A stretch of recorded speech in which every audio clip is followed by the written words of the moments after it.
I've got several homes in my district that typically the scenario is it's an older neighborhood.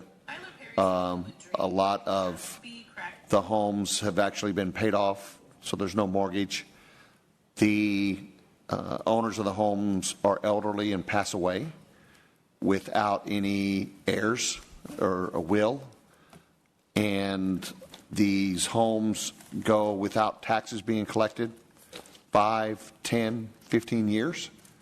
Is your department responsible for actually collecting those taxes at a tax sale, or? So we work with the law firms that each taxing entity has contracted with, and so each taxing entity has their agreement with the law firm. I believe that the city uses Linebarger and Purdue just based on where those properties are. And you guys, in your agreement with them, there should be metrics and factors that are taken into account for when they file a lawsuit to collect those taxes. We had one home that we had issues with squatters in. The neighbors were all upset down in Freeway Manor. And the actual address is 10425 Ave Street.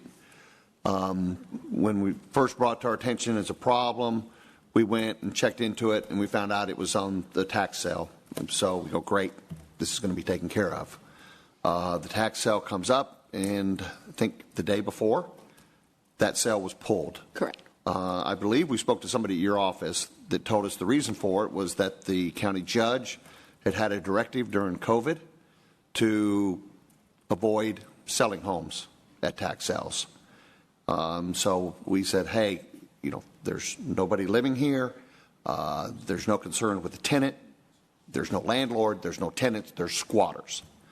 Okay, we'll get it back on for the tax sale the next month or quarter, whatever it is.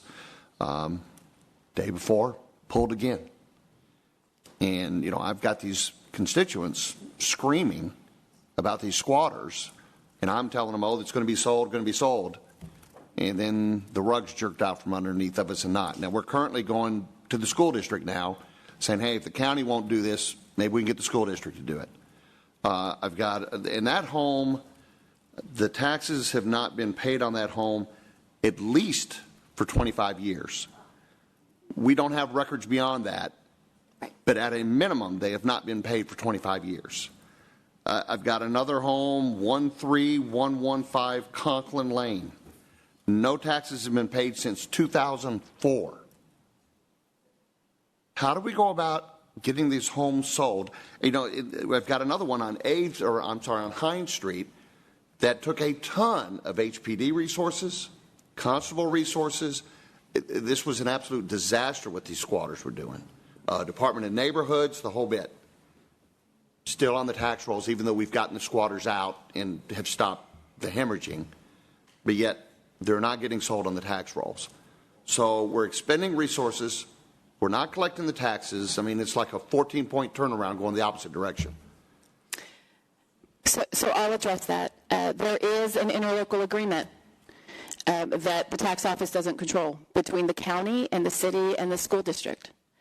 And their agreement states that if any one of those entities does not want to sell a piece of property, then it will not be sold.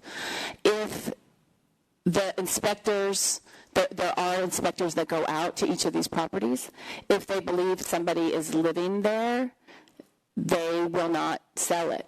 Squatters are living there, correct?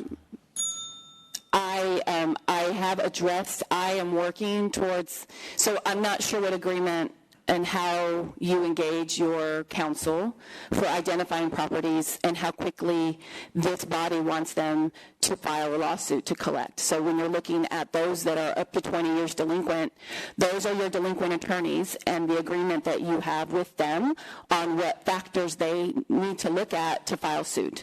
So you do have both Linebarger and Purdue that are responsible for filing on those, and they should be filing relatively quickly, but the tax assessor doesn't control how quickly Purdue or Linebarger files on behalf of the city. I work with the law firms that represent the county to manage our role and how quickly they file lawsuits, but I don't have control over the cities.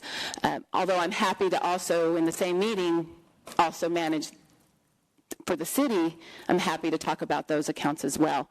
I have visited with those individuals that are responsible for sales. As I found out when I came into office, the rules around what was pooled for sale every month, I believe that those rules need to be looked at again. My plan between now and the end of the summer is to speak with each individual commissioner on revisiting what those rules are and going back and creating a new policy around what needs to be foreclosed on and what's not foreclosed on. Thank you.